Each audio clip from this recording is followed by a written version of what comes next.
A very good morning to all of you.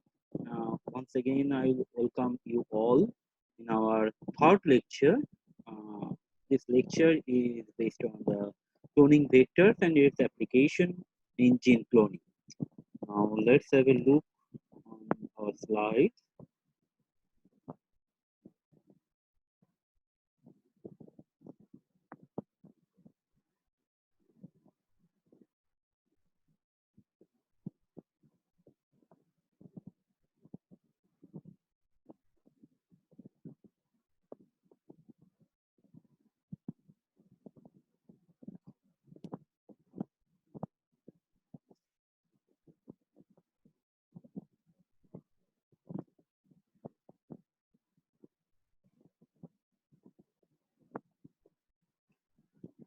Now, the cloning vectors. First, uh, this is the self-replicating DNA molecule where we can attach or introduce a foreign DNA fragment for the incorporation into the cell. And this vector, whatever it may be, we can classify it into different groups, but whatever it may be, simply it should possess the several characters. And it is common for all type of vectors. That is, it should contain the origin of replication, that is called podocyte. Next, it should possess the antibiotic resistance gene, and depending on this antibiotic resistance gene, we can choose this as a selectable marker. On the nature of the selectable marker, we can choose our recombinant clone, and then the cloning site, or that is called multiple cloning site, where we can choose the restriction enzyme, and depending on this restriction enzyme, we can clone our insert in that particular region. And then for the efficient expression, we should look into the promoter and terminator, and that should be considered because these are essential for the expression of a gene, or my desirable gene expression is being carried out through the promoters. So these are four interesting points which should possess in a vector. Now, this is the pictorial representation. What I have talked earlier, that the MCS site should be there, OD site, origin of replication should be there. Third one will be the selectable marker genes should be there, and the fourth one is the presence of the promoter and the terminator that can efficiently express the my gene of interest. So next, I can categorize this cloning vector in different classes, and this class is solely or mainly based on the size of the fragment or size of my gene of interest. So up to 10 kb, that means 5 to 10 kb, up to 5 to 10 kb of insert size, we can easily clone it in the plasmid based vector. Then above 10 kb, like 20 kb, 30 kb, then I will consider the bacteriophage vectors, bacteriophage-based vectors. Next, the phage and cosmid. This is the hybrid system of the plasmid and the phage-based vectors, which can carry about 40 to 50 kb of the insert. And next, the more than that, above 100 kb, above 200 kb, above 300 kb, so 350 kb of gene, or mainly the chromosome, will be incorporated into the bacterial artificial chromosome, or the yeast artificial chromosome, or P1 artificial chromosome. So these are the vector back mainly for the cloning of the higher length, or mainly for the length more than 50 kb or 100 kb. Now, this is the pictorial representation of what I have talked just now, that large size about 15 kb or 10 kb, the plasmid will be the better option, or the transformation is the simple strategy for the introduction into the bacteria. And the fudge, there are lambda fudge we will use for cloning, and we can incorporate about 20 to 23 kb. And this is the easy system where I can incorporate our gene of interest into the fudge vector, and this vector will be introduced into the bacteria by fudge infection. And then the plasmid, this is as large as 44 kb insert, we can incorporate 40 kb, 44 kb, and within the bacterial artificial chromosome above 100 kb or 300 kb can be incorporated. Now, the first one will be the plasmid based vector. So we all know that plasmids are the double-stranded DNA, circular DNA that is present within the host cell as an extra chromosomal unit. They can self-replicate and can produce a single or multiple copy, and we will always favor the multiple copies for the gene cloning because we can grow a multiple number of plasmid, and that should be maintained for the long-term purpose. And these plasmid that is under relapsed, these plasmid are called the relapsed copy number or relapsed plasmid. Under relapsed replication, we can control the permitting accumulation of the huge copy numbers up to thousands of copy numbers, and the plasmid can vary in their size. It may be 1 to 200 kb in size, and it depends on the host protein for replication and maintenance. That is, depends on the bacterial system for the replication and maintenance. And all naturally occurring plasmid do not always contain all the essential properties of a suitable clone vector. So,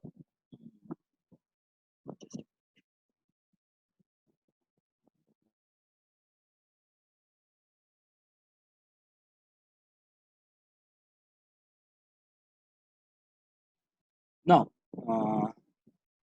the characters for the cloning. For cloning, plasmid-based cloning vector, it possesses the several characters.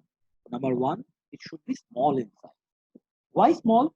Because we can incorporate 1 kb, 2 kb, 3 kb, 4 kb, 5 kb longer fragment if it is the small in size.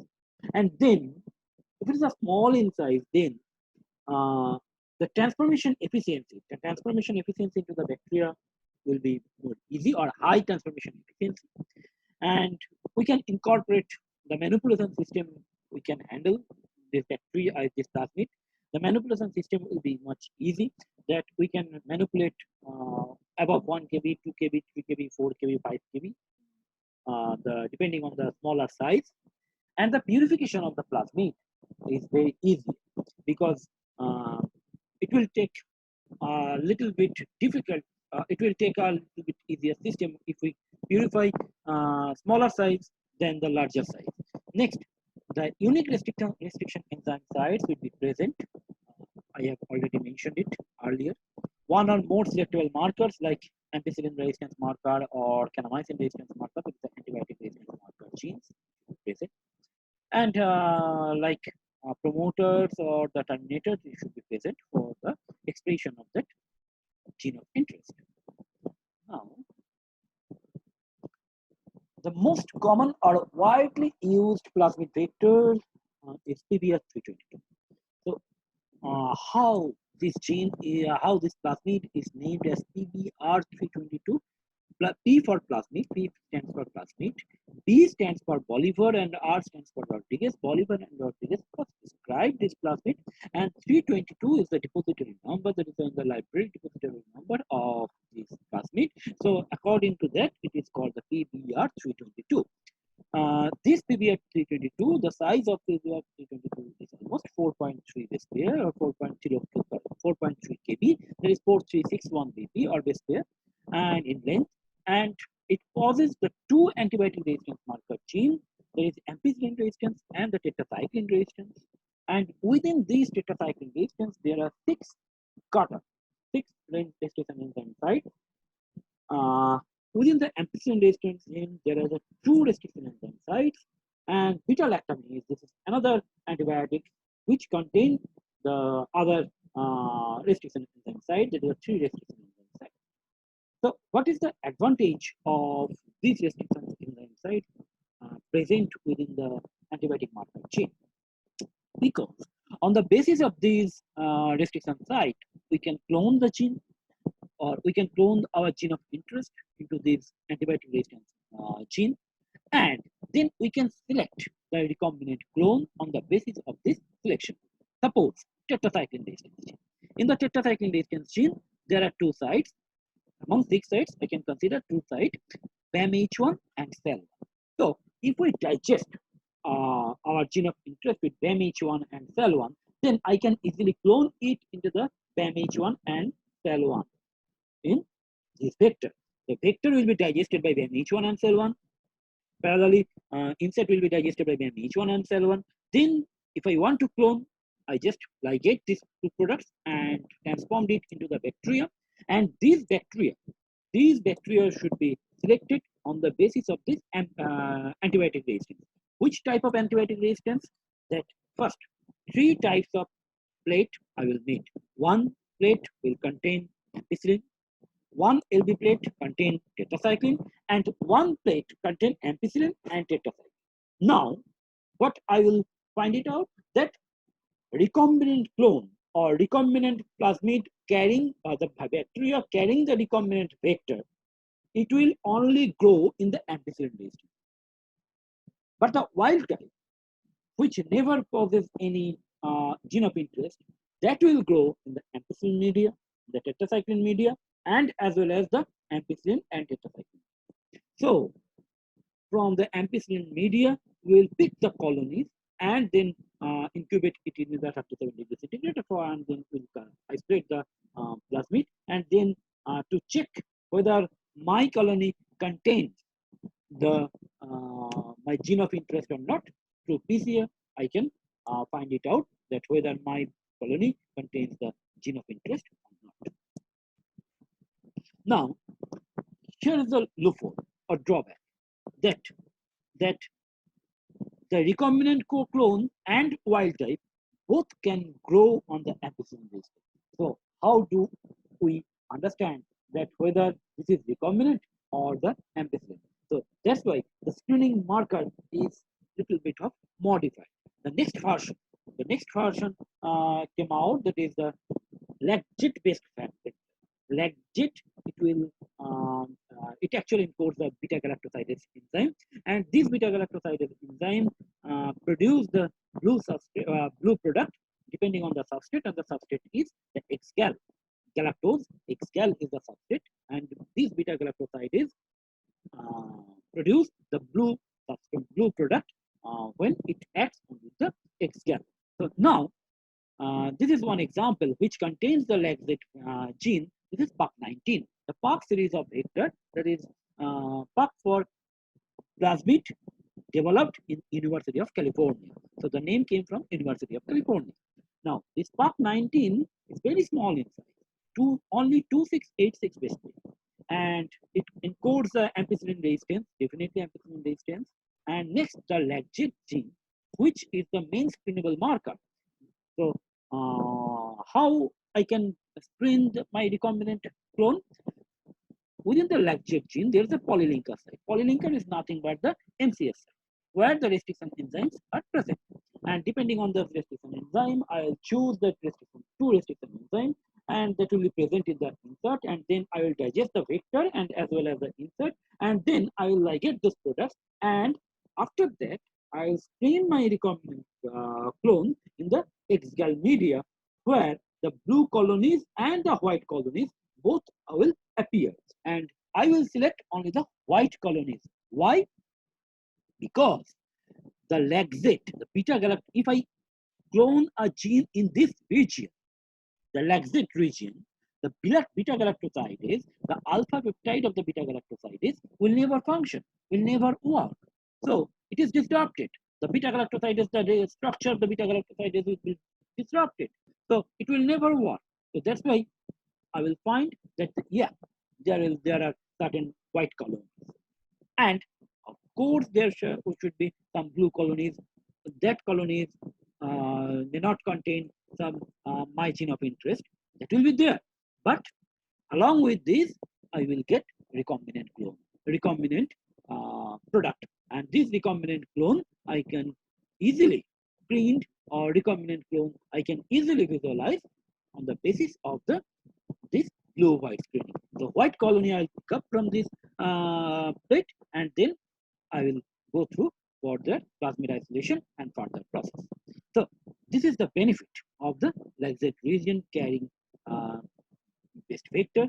If I want to use this vector, then I can easily screen my recombinant clone. Now, the next is a subtle vector.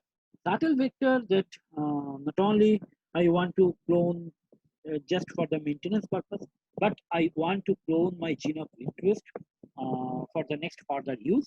For that, the system has been developed where my gene of interest will be grown or will be incorporated into a vector, and that vector can be multiplied in the prokaryotic system for the maintenance and growth, and as well as the eukaryotic system for the expression or further use. So that's why two systems are necessary, where the vector can be multiplied and where the my gene of interest will be expressed or it should be present within the vector. So the vector should possess several characters for the prokaryotic system as well as for the eukaryotic system. So just we can summarize it as a that the vector should grow within in both system, prokaryotic system and eukaryotic system. So it should possess different kind of characters. Suppose if we consider that a vector will grow in the bacterial cell like E. coli, and it will also grow in the yeast system, then what are the characters should have in the vector? It should contain bacterial origin of replication as well as the yeast replicating system, that is the autonomous replicating sequence. Bacterial origin of replication will favor the growth in bacteria. Autonomous replicating sequence will favor the growth and the multiplication within the yeast system. Bacterial screenable marker or the selectable marker, that is the antibiotic resistance gene, and also the yeast marker or yeast selectable marker, for example, leucine, tryptophan. These are the amino acid which are used as a selectable marker in yeast, and as well as the yeast centromere. Yeast centromere is necessary for the replication because this is the eukaryotic system. So in eukaryotic system, centromere is necessary for the replication or the multiplication. Now, why the other vectors, or what are the drawbacks of the plasmid for cloning? The plasmid, the major limitation of cloning is that we can only clone up to 10 kb or 12 kb. So above it, we never clone in a plasmid system. So for that, we will choose a different vector. Now, the next point we should consider that for plasmid, we should incorporate or we should introduce this plasmid in the vector system so that efficient transformation system like competent cell should be there. So preparation of competent host cell is another step. So this we should focus. Now, inefficient for the generation of the genomic libraries. Definitely, genomic libraries for genomic libraries, we should consider the larger vector system like PAC, where the overlapping regions needed to be placed in the proper sequence. So the contig, that is called the contig, that can be accommodated in the back system. That is never possible to accommodate this system within the plasmid perspective. Next, smaller clones to be transformed easily. Preference will be given for the smaller clones, not for the larger clones. Next, the expression vector. There are often limitations regarding eukaryotic protein expression because we always maintain our clone in the prokaryotic system. But if the gene we want to express in the eukaryotic system or the gene is cloned from the eukaryotic system, then maybe there are possibilities that these genes cannot be expressed within these prokaryotic systems. So there are certain difficulties to express for expression purpose, and for these, so considering this point, several other vectors are developed, like fudge-based vector. Fudge-based vector, we can accommodate, the number one point should be, we can accommodate longer than 10 kb or maximum 23 kb, 20 kb, we can easily accommodate in the fudge-based vector. And lambda fast is the most common fudge which is used for gene cloning purpose. Lambda fudge is a virus or fudge virus that can infect the bacterial cell. And these vectors, this lambda fudge, we can divide it in the two groups. One is the insertion vector and another is the replacement vector. I will come later. Now, in the replacement vector, there are the region that can be replaced by my gene of interest, that is called the Stuffer region. Stuffer fragment keeps the vector at a correct size and carries the marker gene that are removed when foreign DNA is inserted into the vector. And Stuffer may be the laxate gene. Thus, that Stuffer gene may be the laxate gene. That when the laxate gene is the Stuffer gene, at that time we can easily select this vector on the based on the blue-white screening. So these are the advantage of the replacement vector. I'll come it now. The bacteriophage lambda, that is lambda is 49 kilobase per site. Only 30 kb is required for its lytic site, but remaining 19 kb, which is essential for us. Why? We can incorporate the foreign DNA or the gene of interest in this here, in the 19 kb region. And another advantage is the packaging efficiency of this lambda-based vector is 80% to 100%. What is packaging efficiency? Packaging efficiency of a phage virus is that it is capable to produce the new virus. The number of new virus will be more, the more efficient packaging of a virus is referred. That means when the genome of the phage virus will be multiplied, then after a certain period, phage virus can synthesize its head tail region to produce the new virus. So from one phage virus, we can get multiple, like 100, 200, 300 number of new viruses within a time. So packaging efficiency, if more packaging efficiency, like 80%, like 90%, like 100%, then within a stipulated time, we can get a number of my recombinant clones. So this is one of the beneficial effect of the phage-based lambda-based vector. Now, another another character we should consider, that is a cos site. Cos site is the cohesive terminal end. It is present at the end of short complementary region of the genomic DNA of the phage virus, and which actually favors the formation of the circular DNA that after infection within the bacteria, the phage virus or the genome of the phage virus got circularized. And this is possible due to the presence of the cos site. The cos site is the sticky end. It forms the circularization of the phage DNA. This is the picture where you can find it out that this one is the cos site. This is the sticky ends where the phage genome got circularized. Now, how that lambda-based vector been used for the gene cloning? Now, two types I have already mentioned. One is insertion vector and another is the replacement vector. In the insertion vector, I can use a single enzyme, and that enzyme can digest or can cleave the vector DNA or the lambda DNA at a particular site, but not replace any fragment. That means at a particular C1 site. Here only the insertion will be there, and in this region, just I'll mix with my insert, that is the EQR1 digested insert, and then mix it with the digested vector, and then with some bacteria or with the packaging materials, I will infect the bacteria and I can get some recombinant clone. So this is the insertional vector, and where we can incorporate only 5 to 10 kb or 11 kb, not more than that. More than that, we can incorporate in the replacement vector. And lambda GT10, Charon 40, these are the example of the lambda-based vector, or mainly the insertional vector. Now, replacement vector, where a region is chopped out, that region may contain antibiotic resistance gene, that region may contain the laxate gene, through which we can screen it. So this region will be chopped out from the bacteriophage vector. So, and replaced with my enzyme.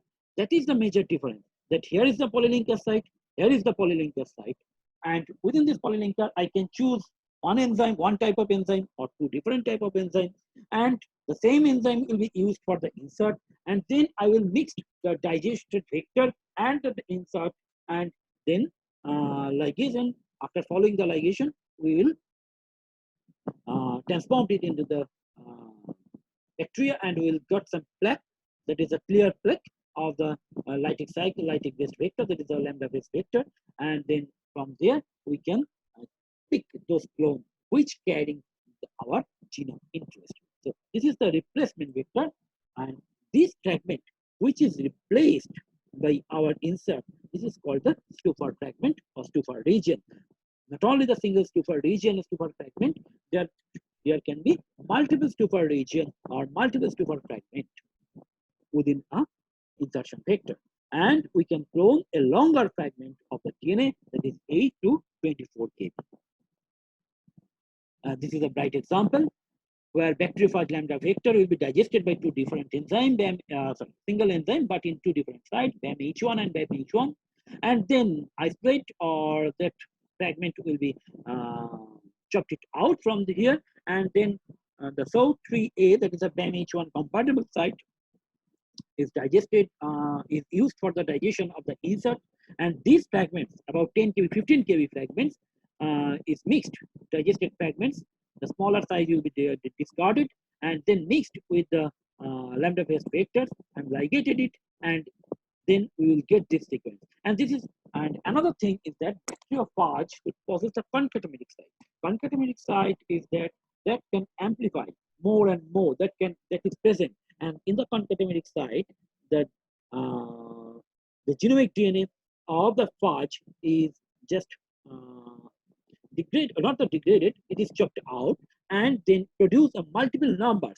So this is important because here one site, here one fragment, another fragment, another fragment, another fragment, another fragment.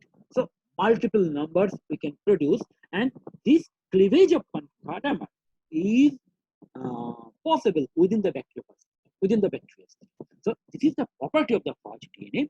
So we just utilize this property to produce the multiple number. The concatamer is important to produce the multiple number by in vitro cleavaging system. So this is the cleavage site. This is called the concatameric site. Okay. Now another phage-based vector that is called M13 for vector. M13 is a filamentous bacteriophage vector which can only infect E. coli, which having the F. pili, because it is transmitted through the pili system, F. pili. It doesn't possess any head, tail region. It has the filament. Now, why M13? Because M13, it can readily converted into the double-stranded molecule after infection. After infection, it is automatically produce the double-stranded circular molecule, and that double-stranded circular molecule very much resembles the plasmid, which is easily isolated and manipulated for the gene cloning. So we can maintain this double-stranded DNA molecule or this double-stranded molecule of the M13 as a plasmid for the growth and maintenance in our system. And as well as the single-stranded DNA of M13, what happened? M13, when infect the bacteria, after infection, it will produce the double-stranded DNA, likely the 100 copies in a cell. After 100 copies, then the DNA replication becomes asymmetric, single-stranded DNA forms. Okay, am I understandable to all? Okay, so after reaching the 100 copies in a cell, it will produce a single-stranded DNA, and that single-stranded DNA during infection can be used for the Sanger sequencing, because always you should keep in mind that for Sanger sequencing, we need the single-stranded DNA, not the double-stranded DNA. So using this M13, we can maintain our gene of interest as a plasmid system, and as well as we can use this system for the sequencing of our gene of interest. So this is the advantage for using M13 bacteriophage based vector. Now the next vector series is cosmid and phagemid. So M13 lambda GT, lambda replacement vector like MBL. So these are the lambda based vector. Now cosmid and phagemid, these are the hybrid vector which possess the characters of the plasmid and as well as the bacteriophage. Both characteristics. What characters of bacteriophage? Cosmid Cosmate possesses the characters that is present in the bacteriophage is cos site.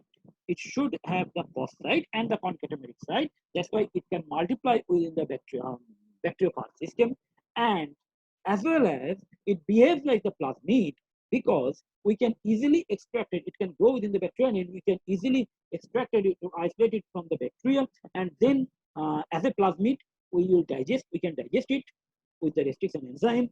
Just like cloning, we can use it, we can mix it with the digested insect product and for the ligation and the recombinant clone, then easily we can incorporate it inject within the bacterial cell where the cosmate arranges into the circle and replicates as a plasmid. So it can be maintained within the bacteria, and if we need, then if it is required, then we can easily grow within the bacteriophage system with some protein that is necessary for the packaging. So we, with the help of some protein molecules that can be purchased from the different companies, we can easily grow this cosmate in the bacteriophage system. So, why we will use this cosmate or phage meat? Cosmate, the major advantage is that we can accommodate more than 30 kb. 30 to 45 kb fragment we can easily accommodate within the cosmate, which is not possible in case of the lambda-based phage vector or in case of the plasmid-based vector. So this is the cos side, this is the cosmate, ampicillin resistance gene, ODC for the bacterial replication, polylinker, that is the MCH multiple cloning site where there are restriction enzymes, several restriction enzymes, and this is the cos. So cos site, it is very important for the packaging, and the concatameric sites are also present, which will produce the multiple fragment of that genome to produce the numerous bacteriophage when the bacteriophage production is necessary. Now, the phage meat. Phage meat also bears the characters of the phage based vector and the plasmid. But so, how can we differentiate phage meat and plasmid? The phage meat, automatic excision of the insert is possible. So, in vivo excision, cloned DNA fragment is excised in vivo as a part of a plasmid. When we will grow it within the bacterial system, using some protein molecules, we can easily isolate the excised part as a plasmid, and which are necessary for the subcloning and all these things. So that we can get it easily without isolating the plasmid, then digestion, then followed by the subcloning. All these systems are unnecessary if I use the phage meat based vector. If I use the p-blue script, lambda family, then during isolation of the genomic DNA from this phage meat or from this bacteriophage or from the bacteria, then automatically with the help of some enzyme, that enzyme can detect that particular sequence where the excision will take place. Okay, so excised plasmid, we can easily get it. p-blue script 2, it produces a single stranded DNA, overcome the size limitation of the M13 cloning system. In the M13, we can clone about 10 kb, 15 kb, and this p-blue script also used for the DNA sequencing. That means it can produce the single stranded DNA and in vitro transcription also.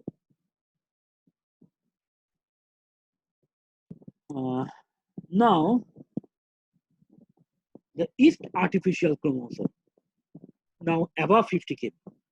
Now up to cosmate, we can clone 45 kb. Above that, what we will do? We should consider the YAC system or BAC system. YAC, that is the yeast artificial chromosome. That vectors are constructed from the yeast chromosome to clone the large DNA fragment. And they are constructed as circular DNA molecule by assembling the essential function of the natural yeast chromosome and then splicing in a fragment of a foreign DNA. Now, what are the characters should be present in the YAC? because since it should be replicated, the growth should be maintained in the yeast system. So we should consider telomerase region, which will be present in the vector. We should consider the centromere region, which is essential for the replication, which we should consider the origin of replication that allows the DNA replication machinery to assemble on the DNA. The selectable marker, definitely to select the recombinant clone in the yeast system. And in the yeast system, I have already mentioned that several amino acids like leucine, like tryptophan are used for the selectable markers, and there should some restriction enzyme sites like other vectors. So these are the essential characters. Now, YAC vector, how we can clone? Suppose this is the target DNA digested with the EcoR1, and here the BAMH1 and EcoR1 digested vector. So we will get BAMH1 digested fragment, EcoR1 BAMH1 digested fragment, and then mix it and ligate it, and then we will get that recombinant clone, and that recombinant clone will be definitely screened on the basis of the selectable marker. Now the bacterial artificial. In bacterial artificial chromosome or the BAC, very commonly it is used to prepare the genomic DNA library. Why genomic DNA libraries? Because for a genomic DNA library, we should consider the entire genome of the plant or human, whatever it may be. The entire genome size, suppose for rice, 430, 450 megabase. So a large size. Just first, we should digest the genomic DNA, and then these digested genomic DNA, we should incorporate it. It should be incorporated within a vector, and that vector should contain 1 kb fragment. That vector should contain 50 kb fragment. That vector should contain 100 kb fragment. That vector should contain 200 kb fragment. Why the range? Because if I digest the genomic DNA, then we may get 1 kb with a particular restriction enzyme. Then we may get 1 kb. We may get 400 base pair. We may get 2 kb. We may get 3 kb. We may get 50 kb. Several fragments of the different lengths, because we don't know that where the restriction enzyme cut in the genomic DNA. What is the interval length of this restriction site? So we should clone entire fragment, entire genome. That's why the vector should be considered. We should consider that vector which can carry not only 1 kb but also 50 kb, 100 kb, more than 100 kb, 250 kb. So for that, 50 to 350 kb of fragment will be easily cloned to the BAC system, the bacterial artificial chromosome. So, and BAC system is based on the single copy sex factor of F of E. coli. Okay, so this is the BAC system, and the BAC vector should possess Cos9, definitely cos site, complementary extension of lambda fast DNA for packaging dependent cleavage. If we need the more or multiple number, then we need this Cos9 site. P1 LOXP site, barely dependent by fudge DuPont dependent recombinants, and 2 cloning sites. There is a common cutter heme 3 BAMH1. This is the general BAC. The figure illustrates the general BAC vectors, and importantly, several other restriction enzymes should be present. But importantly, the T7 and sp6 promoter. T7 and sp6 are the universal promoter to express the gene, express the clone gene, because we should generate the RNA probe, and that can be used for the annotation of the gene. We don't know which genes are cloned in this clone. Clone 1 contains this gene. Clone 2 contains this gene. Clone 3 contains this gene. How can we decipher?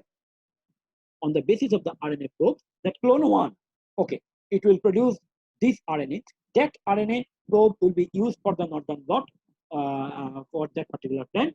and then we'll get, yes, this is this RNA. So clone 1 this gene, next clone 2 this gene, next clone 3 this gene. So we can annotate the whole genome of a plant or an animal.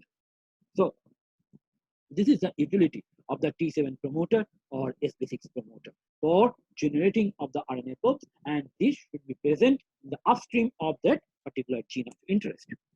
Next, the selectable marker gene for antibiotic resistance. Selectable marker gene, like all the bacteria, like all the plasmid system, here also the back vector, there should be selectable marker gene, and as well as the LAGZ gene, there is a for blue-white screening. So these are the important criteria which should be there, which should be present in the general back vector. So like back vector, this is the cloning site, this is the F-based plasmid because it will infect the E. coli. Then this is the antibiotic resistance marker. This is the ORICI region. Now this is the foreign DNA recombinant back clone, and then through electroporation, we can transform it within the bacteria, and then on the basis of the antibiotic resistance, we can select the recombinant. So there is another one, that is a PAC-based vector. PAC is nothing but the P1 artificial chromosome. These vectors are constructed using DNA of P1 bacteriophage. P1 is another filamentous bacteriophage that on the basis of that, this PAC vector is synthesized or produced, and these will carry not the half length like PAC, but it will carry 80 to 100 kb PAC. Okay?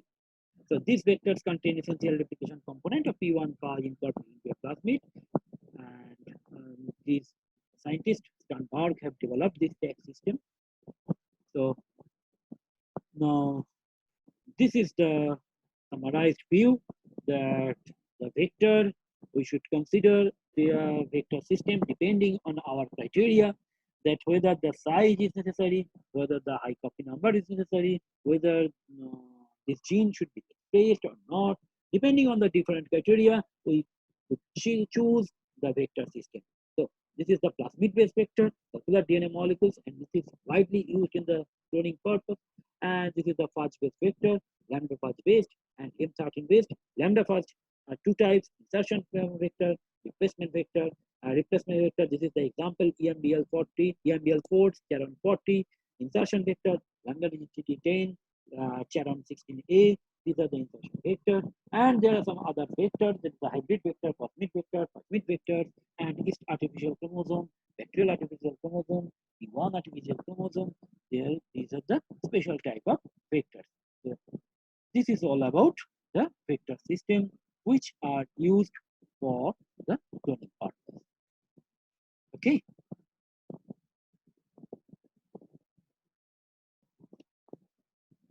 So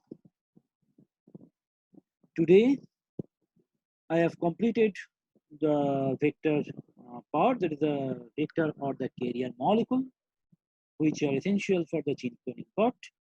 So this is all about the vectors. In the next class, we will focus on the mainly the practical aspects of the gene cloning, the lab, how we can clone a gene in the vector, which vector should I choose, and how we can clone our desirable gene product. So, this will be discussed in the next class. Thank you. Thank you all.